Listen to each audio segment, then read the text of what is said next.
Hello students, class 10. Once again I am here. Today I am teaching you the chapter The Rise of Nationalism in Europe, the video 9 of the chapter revolt of the liberal. तो किस तरह से जो उदारवादी थे उन लोगों ने रिवॉल्यूशन स्टार्ट किया, क्रांति शुरू की। Parallel to the revolt of poor unemployed and starving peasants and workers in many European country in the year 1848 a revolutions led by educated middle class was underways. जिस तरीके से जो गरीब थे, बेरोजगार लोग थे और स्टार्विंग पीजेंट्स थे, यानी गरीब, बेरोजगार और भूखमरी की कगार में, जो भूखमरी से ग्रस्त जो किसान थे, मैनी यूरोपियन कंट्री में 1848 में वो रिवॉल्ट कर रहे थे। तो उसके समानांतर जो रिवॉल्यूशन स्टार्ट किया गया था एजुकेटेड मिडिल क्लास लोगों के द्वारा भी शुरू किया गया था। जिस तरह से गरीब, बेरोजगार और भूखमरी से ग्रस्त किसान आंदोलन कर रहा था, उसके समानांतर 1848 में पढ़े लिखे का, हम कह सकते हैं उसके समान पैरेलल जो पढ़े लिखे लोग थे, एजुकेटेड मिडिल क्लास थे, वो भी किसानों के साथ साथ रिवॉल्ट कर रहे थे। उनकी भी कुछ मांगे थी। जहाँ बेरोजगारी से, भूखमरी से और गरीबी से लोग परेशान थे, वहीं मध्यम वर्गीय लोग भी इनसे पीछे नहीं थे। Events of February 1848, France has brought about the abdications of the monarchy. It means फरवरी, अगर हम बात करें इवेंट्स ऑफ फरवरी, यानी कि जो फरवरी 1848 की जो घटनाएं थी, फ्रांस हैज ब्रॉट अबाउट, उसमें राजा को जो था गद्दी छोड़नी पड़ी थी। France has brought about the abdication of monarchy. Abdication means छोड़ना पड़ा गद्दी, मोनार्ची राजतंत्र को, एंड रिपब्लिक बेस, और एक गणतंत्र की घोषणा हो चुकी थी इसी के साथ साथ। और इस तरीके से जब एक गणतंत्र की घोषणा हो गई थी, abdication of monarchy, republic based on universal based, पुरुषों को सार्वत्रिक मताधिकार पर आधारित था और सभी पुरुषों को मत देने के अधिकार मिले, हैज बीन प्रोक्लेम। यूरोप के अन्य भाग में अगर हम बात करें, in other part of the Europe were independent nation state did not were exist, यानी कि जहाँ अभी तक स्वतंत्र राष्ट्र राज्य अस्तित्व में नहीं आए थे। ये सारा जो चैप्टर है हमने आपको बताया था, नेशन स्टेट के रूप में चाहते थे वो यूरोप के जो क्रांतिकारी थे यूरोपीय देशों में, वो ज़्यादातर इस यूरोप में कंट्री को कैसा चाहते थे, नेशन स्टेट के रूप में। उनका अस्तित्व अभी नहीं आया था। जैसे जर्मनी है, इटली, पोलैंड और ऑस्ट्रो हंगरियन एम्पायर। अगर हम बात करें वहाँ की, तो वहाँ के जो उदारवादी थे, it means the man and women of liberal middle class, उदारवादी मध्यम वर्गीय पुरुष और महिलाएं जो थी, कॉम्युनिस्ट डिमांड्स, वो क्या करते थे, संविधान की मांग की, राष्ट्रीय एकीकरण की मांग से जोड़ दिया गया। It means man and women of liberal middle class combine their demands for constitutionalism with the nation unification. It means Germany, Italy, Poland और वहाँ पर तो अभी उदारवादी मध्यम वर्गियों के स्त्री पुरुष ने संविधानवाद की मांग को राष्ट्रीय एकीकरण की मांग से जोड़ दिया गया था। यानी कि किस तरीके से जो उदारवादी मध्यम वर्गीय थे पुरुष और महिलाएं, वो एक नेशनल यूनिफिकेशन, राष्ट्रीय एकीकरण की मांग से जोड़ दिया संविधान को। द टुक एडवांटेज, और इस एकीकरण की मांग से उनके बढ़ते हुए जनसंतोष का फायदा उठाया। जो उनने एडवांटेज उठाया, ग्रोइंग पॉपुलर अनरेस्ट कहते हैं, असंतोष जो था, जो एक हम कह सकते हैं कि असंतोष का फायदा उन्हें मिला। To push the demands of the, और इसके लिए क्या हुआ, एक राष्ट्र राज्य के निर्माण की मांगों को आगे बढ़ाया, और इसी का उन्हें फायदा मिला कि उन्हें नेशन स्टेट जो पार्लियामेंट्री थी उनके सिद्धांतों को आगे बढ़ाया। Constitution, freedom of the press and freedom of the association, हम मान सकते हैं एक राष्ट्र राज्य संविधान जो था, एक कॉन्स्टिट्यूशन, फ्रीडम ऑफ प्रेस जो थी, प्रेस की स्वतंत्रता, और संगठन बनाने की आज़ादी, फ्रीडम ऑफ द एसोसिएशन। ये सारी चीज़ें एक राष्ट्र राज्य को चाहते थे, जो उदारवादी मध्यम वर्गीय पुरुष और महिलाएं, उनका लाभ मिला। और वह एक ऐसा देश चाहते थे, एक ऐसा राष्ट्र राज्य चाहते थे जिसमें सभी लोगों को प्रेस की स्वतंत्रता, अपना एक कॉन्स्टिट्यूशन चाहते थे और संगठन बनाने की आज़ादी चाहते थे। और इस तरह से वो एक कॉन्स्टिट्यूशन चाहते थे, कॉन्स्टिट्यूशन ऐसा संविधान चाहते थे।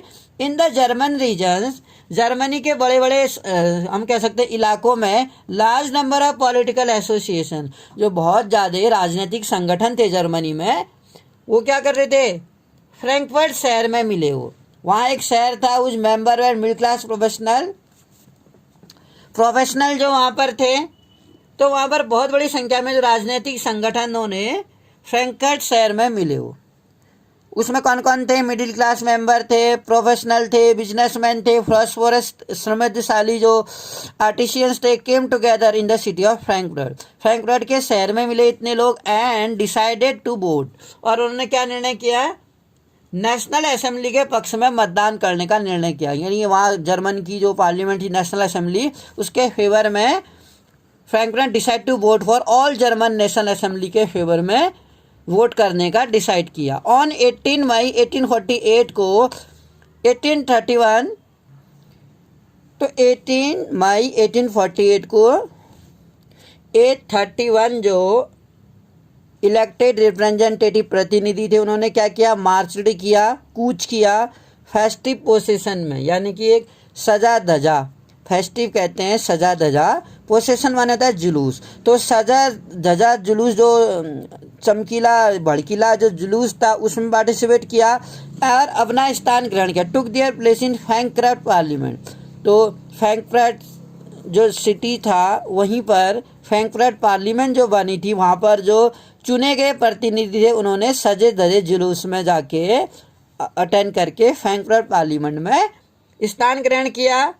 और ये in the church of ST Paul, कहाँ बनी थी ये संसद, सेंट पॉल चर्च में एक चर्च था, वहाँ पर आयोजित की गई थी ये parliament. They drafted a constitution, तो वहाँ पर उन्होंने क्या किया, संसद, उन्होंने एक जर्मन राष्ट्र के लिए एक संविधान का प्रारूप तैयार किया।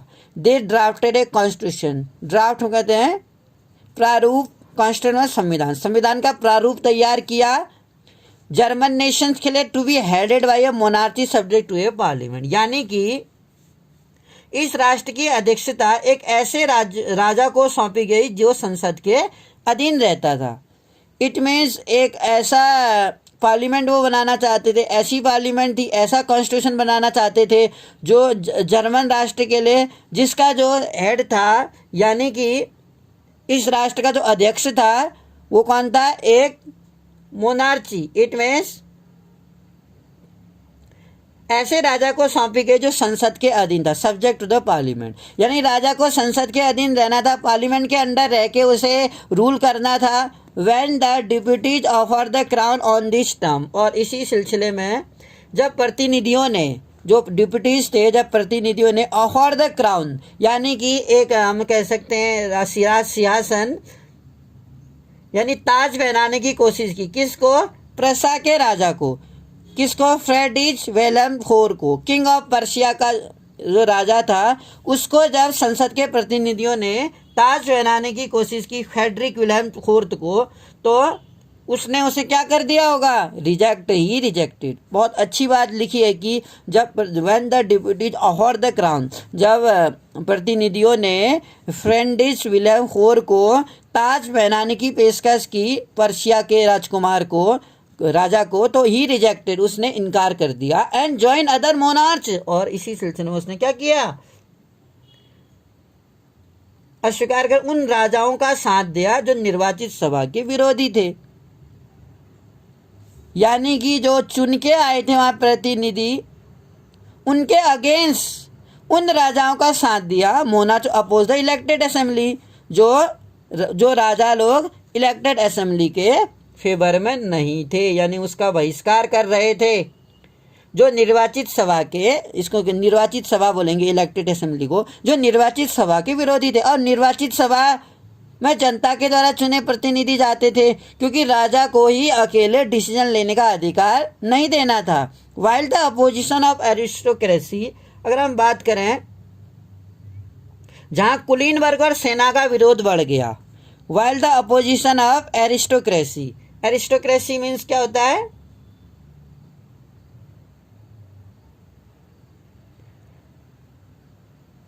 जो कुलीन वर्ग है, एरिस्टोक्रेसी एंड मिलिट्री, अब कुलीन वर्ग का और मिलिट्री का क्या हो गया? विरोध बढ़ गया। इस तरीके से वहां पे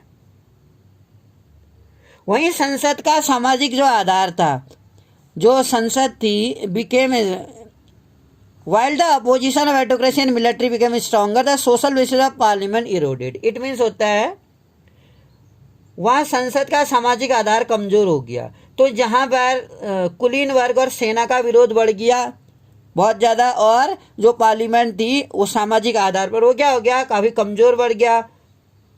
और संसद जो थी, तो parliament was dominated by the middle class, और इट मीन्स संसद में मध्यम वर्ग का जो प्रभाव था वो अधिक था। The parliament was dominated by middle class, मध्यम वर्गीय लोग ज़्यादा थे संसद में। Who resisted the demand of worker and artisans and consequently lost their support. It means मजदूर और कारीगरों की मांग का विरोध किया। जो संसद में मध्यम वर्गीय लोग ज़्यादा थे, उन्होंने मजदूर और कारीगरों की जो मांगें थी उसका विरोध किया, जिससे वे उनका समर्थन खो बैठे। अब हम कह सकते हैं मध्यम वर्गीय लोग ही अगर संसद में ज़्यादा थे, लेकिन संसद में जो मध्यम वर्गीय जो मजदूर थे और कारीगरों की मांग का जब विरोध कर दिया, उनकी मांगों का विरोध करने लगे, तो उन लोगों ने क्या किया? Demand of worker and artisans and consequently lost their support, क्योंकि उन्होंने मध्यम वर्गीय लोगों की डिमांड को क्या कर दिया था? रेसिस्टेट कर दिया था, विरोध किया था। तो in the end troops were called, तो अंत में क्या हुआ?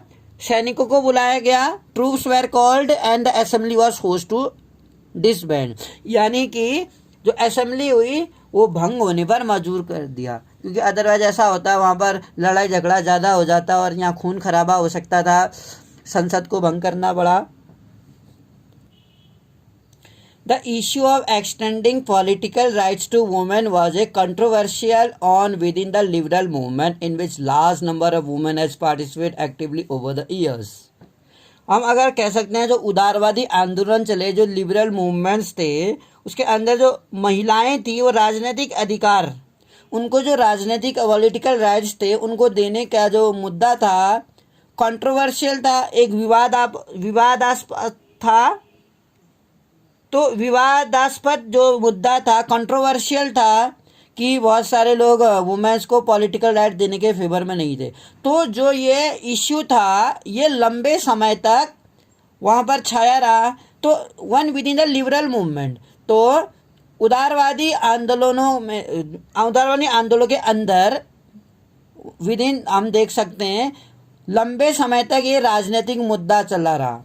एक ये राजनीतिक मुद्दा था, हम कह सकते हैं राजनीतिक अधिकारों के लिए वो लड़ रही थी, और उदारवादी आंदोलनों का एक हिस्सा बना रहा कि महिलाओं को राजनीतिक अधिकार दिए जाए। इन विच लार्ज नंबर ऑफ वुमेन, जिसमें बहुत सारी महिलाओं ने पार्टिसिपेट किया था actively over the years. Women has formed their own political association, और जो महिलाएं थी तो महिलाओं ने सक्रिय रूप से भाग तो लिया ही था इस लिबरल मूवमेंट्स में, क्योंकि वो भी एक पॉलिटिकल राइट्स चाहती थी। लंबे समय से कंट्रोवर्शियल मैटर रहा था ये वहाँ पे, तो बहुत सारी महिलाओं ने इसमें पार्टिसिपेट किया था। अब अपने अधिकारों के लिए वही महिलाओं ने अपने संगठन बनाए थे। Women's had formed their own political association, अपने खुद के राजनीतिक संगठन बना डाले उन्होंने।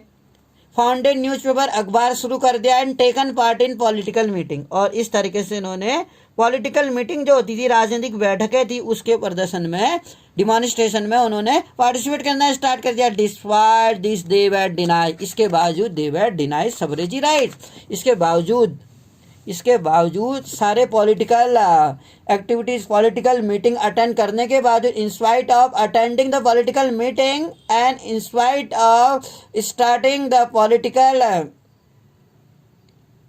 Party, the political association, they were deny of the suffrage rights, यानी कि उनको क्या किया गया था? मताधिकारों से वंचित कर दिया गया। Rights during the election of assembly. जब सेंट पॉल चर्च में फ्रैंकफर्ट संसद की सभा आयोजित की गई थी, it means when the Frankfurt parliament थी, कन्वेंस कहाँ हुई थी? ये चर्च में हुई थी, एसटी पॉल, ये पीछे और लिखा गया है इस बात को। Women were admitted only as observe to stand in the visitor gallery. महिलाओं को केवल प्रेक्षकों की हैसियत से दर्शक दीर्घा यानी कि केवल ऑब्जर्वर के रूप में वहाँ पर गैलरी में खड़े होने के लिए कहा गया था। आप समझ सकते हैं कि उनको ऐसे कोई भी अधिकार नहीं दिए गए। फ्रैंकफर्ट पार्लियामेंट दिखाई जा रही है इस फोटोग्राफ में। कहाँ हुई थी Frankfurt parliament? ST Paul church में। तो कंटेम्प्रेरी कलर प्रिंट की अगर हम बात करें, समकालीन रंगीचित उबर colour print, notice the women in upper left gallery. जो अपर में लेफ्ट गैलरी है, यहाँ पर लेफ्ट गैलरी में केवल ऑब्जर्वर के रूप में वो खड़े होकर दर्शक बनी हुई देख सकती थी। और नीचे किसी तरह से पार्लियामेंट चल रही है, यहाँ पर जज बैठे हैं। तो हम देख सकते हैं किस तरीके से उनको गैलरी में एक ऑब्जर्वर की हैसियत से बुलाया जाता था। हालांकि जो द कंजर्वेटिव फोर्सेस जो थी, रूढ़िवादी जो ताकतें थी, conservative force were able to suppress liberal movement, यानी कि उदारवादी आंदोलन को दबा पाने में कामयाब हो गई। रूढ़िवादी ताकतें, कंजर्वेटिव फोर्स ने क्या कर दिया? उदारवादी आंदोलन को सप्रेस यानी कि कुचल दिया, इस आंदोलनों को दबा दिया। जो भी ये मूवमेंट हो रहे थे 1848 में, ये रूढ़िवादी ताकतों ने आखिरकार उदारवादी आंदोलनों को कुचल दिया। They could not restore the old order, लेकिन पुरानी व्यवस्था बहाल नहीं कर पाए। जो पुरानी व्यवस्था थी इसको रिस्टोर नहीं कर पाए थे वो कंजर्वेटिव लोग। Monarch were beginning to realise that cycle of revolution and repression could only be ended by granting concession to the liberal nationalist. इसका अर्थ है रिवॉल्यूशनरी, इसका अर्थ है कि राजाओं को यह समझ में आना शुरू हो गया था कि उदारवादी राष्ट्रीय क्रांतिकारियों को रियायतें देकर ही क्रांति और दमन के चक्र को समाप्त किया जा सकता था। इट मीन्स राजा को अब ये समझ में आना शुरू हो गया था। जो monarch were beginning to realise, इसका अर्थ है जो मोनार्च थे, जो राजा थे, जो राजतंत्र था, monarch were beginning to realise, ये समझना शुरू कर दिया था द साइकिल ऑफ रिवॉल्यूशन, जो क्रांति का चक्र है, और जो रिप्रेशन है यानी कि जो दमन का चक्र है, रिप्रेशन है, कुड ओनली बी एंडेड, यानी कि क्रांति का चक्र, क्रांति और दमन का चक्र कब खत्म किया जा सकता है? ग्रांटिंग कंसेशन, जब लिबरल जो उदारवादी राष्ट्रवादी लोग हैं उनको क्या दिया जाए? कुछ रियायतें दिया जाए, कुछ कंसेशन, कुछ अधिकार दिए जाएं, तभी एक देश में एक पीस क्रिएट हो सकता है, तभी हम पूरी तरीके से वो विजय पा सकते हैं। अब राजाओं को ये महसूस होने लग गया था, चलो देर से ही सही उनको ये रियलाइज तो हुआ कि वो उदारवादी जो नेशनलिस्ट थे उनको रिप्रेस, लंबे समय तक रिप्रेस नहीं कर सकते हैं, कुचल नहीं सकते, सप्रेस नहीं कर सकते हैं, और उनको कुछ कंसेशन छूट देकर ही वो क्या कर सकते हैं? इन रिवॉल्यूशनरीज को क्या, इन दमन के चक्र को समाप्त किया जा सकता है। Hence in the year after 1848, अगर हम बात करें 1848 के बाद मध्य और पूर्वी यूरोप के जो हम कह सकते हैं ऑटोक्रेटिक मोनार्चीज थे, यानी निरंकुश राजा, ऑटोक्रेटिक मोनार्ची मतलब निरंकुश राजा थे सेंट्रल और ईस्टर्न यूरोप के, began to introduce the changes, वो क्या करने लगे? उन परिवर्तनों को आरंभ कर दिया जो पश्चिम यूरोप में, वेस्टर्न यूरोप में 1815 से पहले से ही थे। अब उनको उन चेंजेस को अपनाना शुरू कर दिया उन राजाओं ने भी। कहीं ना कहीं एक लिबरल जो नेशनलिस्ट थे, उदारवादी जो आंदोलनकारी थे, राष्ट्रवादी लोग थे जो उदार की बात करते थे, उन लोगों के हितों की बात की गई, उनको समझा गया और कुछ चेंजेस किए गए वहाँ पर, द सर्फडम एंड बॉन्डेड। और इस तरीके से हैब्सबर्ग अधिकार वाले क्षेत्रों, रूस में भूदासत्व और बंधुआ मजदूरी। सर्पडम होता है भूदासता, यानी कि भूमि में गुलाम बना के रखना, सर्पडम। और बॉन्डेड लेबर का अर्थ होता है बंधुआ मजदूरी, जैसे कि मजदूरों को खेतों में बिना मजदूरी के काम कराया जाता था, उसके बदले में उसे खाना दिया जाता था। उसको बॉन्डेड लेबर, और एक कॉन्ट्रैक्ट के बेसिस पे काम करता था, इंडेंटेड लेबर जिसे हम कहते थे, वेर एवोलाइज। इन दोनों ही चीज़ों को यानी भूदास्ता को और एक बंधुआ मजदूरी को एवोलाइज यानी कि समाप्त कर दिया गया। बहुत बड़ी चीज़ कर दी गई चेंजेज वहाँ पर in the Habsburg domination and in Russia. और कब कहाँ किया गया ये?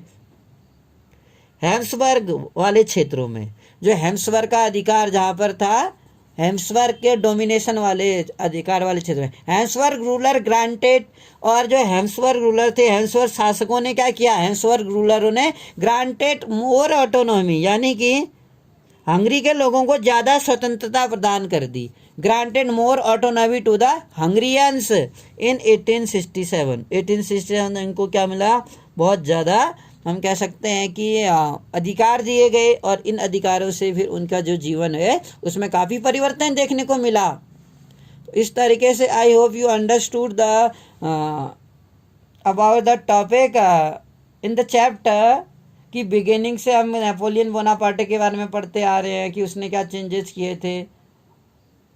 नेपोलियन कोड बना दिया था उसने, कब उसकी मौत हो गई थी, कब वो रूलर बना था वहाँ का। लेट ऑन वुमेन्स ने किस तरह से मूवमेंट्स किए थे अपने अधिकारों के लिए, किस तरीके से वो अपनी उन एसोसिएशन बनाती थी, यानी पॉलिटिकल एक्टिविटीज़ में, डिमॉन्स्ट्रेशंस में, मूवमेंट्स में पार्टिसिपेट किया करती थी। तो little bit when you will revise the topics and yourself you will able to understand the some points of the chapter more clearly. Thank you for listening me.